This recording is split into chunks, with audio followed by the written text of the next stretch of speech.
Welcome to our review on genetic engineering and gene therapy. The first thing we need to do then is understand what we're actually talking about when we're talking about genetic engineering.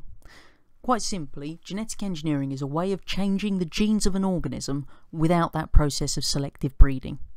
So when we've actually produced an organism by genetic engineering, that's called a genetically modified organism. An example of where we've used this is in making insulin. So in the past, insulin used to come from pig pancreases in the abattoirs, but obviously people like vegetarians would have had objections to having insulin that came from dead pigs. So these days what we do is we actually use bacteria to make perfect human insulin, because what we've done is we've taken the human insulin gene from a human being and inserted it into the bacterium. So all those bacteria then will make human insulin. In terms of the advantages for us, number one, we've got enough insulin for every diabetic, so there's no shortage. Secondly, there's no risk of transferring any diseases from the pigs to humans. And finally, if anyone was a vegetarian, there's nothing that they could object to. One area that there's been a lot of work done is on genetically modified crop plants.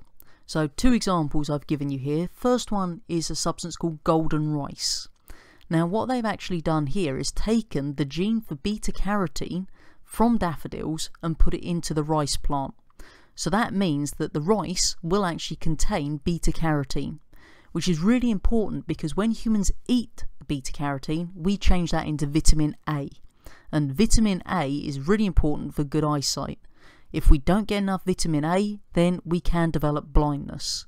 So this has been one way of providing enough vitamin A for children in developing countries without any extra cost to avoid them going blind.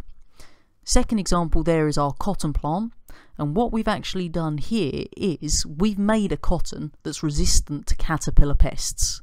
So instead of having to spray all our cotton plants with chemical pesticides, then what we do is we've taken a gene from a bacterium that codes for a toxin, so that if the actual caterpillars try and eat our cotton plant, then it actually poisons them. So it's like built-in pest protection. Second thing that we're going to look at is gene therapy.